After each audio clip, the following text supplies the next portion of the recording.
Jonathan. Yeah. Talking of shows. Yeah. I have been watching the show The House of Cards. Oh, yeah. People are talking about it. Don't worry, listeners. I'm not going to talk about the show. Oh, good. Oh, thank God, because I'm like 2 episodes from the end of the second season. I'm not going to spoil anything. I don't want to discuss plot. I've not finished season 2 myself yet. But I will be discussing some fundamentals of the show as a whole. Because I want you, Jonathan, to live your life like Frank Underwood in The House of Cards. Who is he? Frank Underwood is Kevin Spacey. All right. Born in Atlanta. Was raised in... Oh, God, where was it now? Gaffney. That's it. It's from Gaffney, Georgia. Yeah, that's it. Gaffney, Georgia. Okay. A politician, chief whip of in the White House. And he does evil political machinations to get to the top. And then he talks to the camera and sort of lets the audience in on it. And I was thinking, this is great for Jonathan. Yeah? Yeah, because Kevin Spacey's a successful actor, isn't he? Sort of. He's had a fall from grace. He's, Netflix original series now. There's nothing wrong with that, you arrogant bastard. It's a downgrade. He used to be star. He used to be top billing in AAA budget film. You used to be on MTV's Road Rules, and now you're on this fucking shit. I think Spacey could do that if he wanted to. I think that this is an opportunity to have a star vehicle in a place that is a completely new media and be a pioneer. In fact, I hear tell that right now, House of Cards is the show everyone wants to be on. The first season was largely directed by David Fincher. I mean, this. Yeah, okay. Yeah, so you sit there on your MTV millions, Jonathan. It's true. I am a much bigger deal than Kevin Spacey. Unbelievable. But you could learn a fucking lot from him. You're ingrate. He plays cards or something? Well, I've got this idea, right? Of you, Jonathan, just doing your day job as normal. Like you work in I guess the political correct term is nut house. That's pretty mean. Whack job jail. Gross. Bedlam. Arkham Asylum. You'll find no humor from me. Loony bin. Can't be amused by any of that. Makes me sad. I'm tickled pink, mate. I bet you are. Well, what would you call it? A psychiatric hospital. It's a psychiatric. Okay. The Cracker Factory. Terrible. Psychiatric hospital. It's worse to me. All that stuff is much worse than just racial epitaphs and talking about, wasn't slavery funny? We should do that again. It's just awful. Don't spoil next week's material, Jonathan. Of course. We're talking about this week. You're working at your psychiatric hospital. Now, you work in therapy over there. I don't want to talk about it with you. Did you? Why would I want to set myself up for I'm not terribleness? I'm not... Basically, it's because I want to... Because your job is actually fairly mundane, fairly normal job. You don't, lick Sarah Connor like in Terminator 2 like that warden does.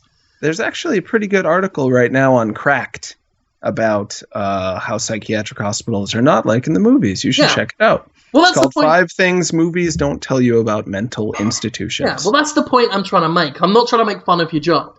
Sure. But I do want to make your job better. Okay. If you're just going around doing what it is you do, like, I don't know, someone's come up to you and said, oh, Jonathan, a new guy's come in, he wants to talk to someone because he's feeling depressed and he's on drugs or whatever, right? Okay, sure. And then you, while having the conversation with this person, like a colleague of yours, you look to the side, right? And then just start going, there are 2 types of people in this world. Winners and fucking jackasses. I'm talking to a fucking jackass now. But I'm good, and I'll kill that man, and I'll kill a dog, and I'll kill children if I have to. Like Why that. would I ever have to? Why would you have to kill children? Because you are ruthless. I am? Yes! I don't think so. And then you just look right back at the person you were talking to, and then just keep talking to them. And then when you walk past it, you like look off to like the side and just pull like this disgusted face about them as if you just talked to an idiot. Is that what Kevin Spacey does? It's what you are gonna do. I can't do that. And then you go like home to your family, and you're talking to your good lady wife, and then you look away and say, fuck everyone. What? And then just carry on having a normal conversation. And the thing is, if House of Cards has taught me anything, right, no one will notice. So in this show, this popular show that you guys are saying is better than Kevin Spacey's former work in such films as The Usual Suspects and Beyond the Sea, which I believe he wrote and directed about Bobby Darin's life. No, I know a little bit about Kevin Spacey. You wrote that. You know, I work with people who work in Hollywood, and there's a lot of people who refuse to work on any set where Kevin Spacey will be found because he is a menace. You knew this, though. I've heard stories. Yes. They're all true, apparently. Oh. Anyway, yeah, so in the show House of Cards, he's just saying, you know, like, I'd like a Whopper with cheese. And then he turns to the side and is like, I fucking hate Whoppers with cheese. I'm just getting it for the money, or something like that. It sounds terrible. I mean, it sounds like the worst show. I'm just trying to interpret what you're telling me about the House of Cards. That was actually a scene in the show. Very close to it. Yeah. Why do they do that in that show? You know, he's talking to an attractive woman, and he's all like, "Oh, Mills Balls, you're a highfalutin journalist. Maybe we could work together." And then he looks at the camera and says, "I think she's a right fucking idiot." Nobody notices? No one cares. Huh.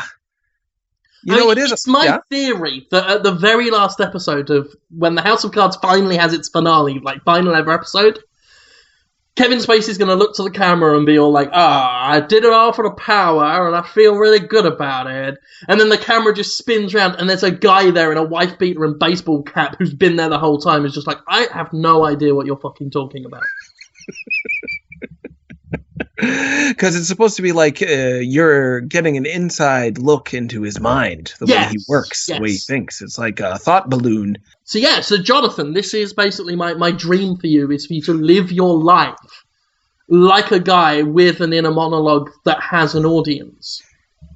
Is for you to just, in normal conversation, I would love it if you did go to like Burger King and say, I want a double Whopper with French fries. And then you just look, maybe to the person stood next to you in line, I hate double Whopper with cheese and fries. I think it's less about you wanting him to be like Frank Underwood than you just want him to break the fourth wall constantly. That's all it is. Yeah.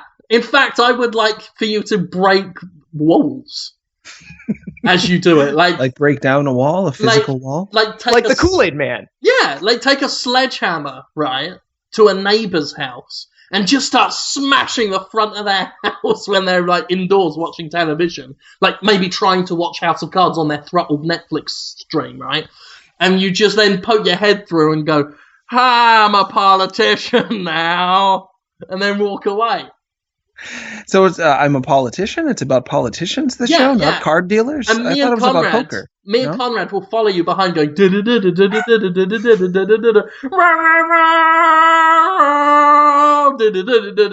that.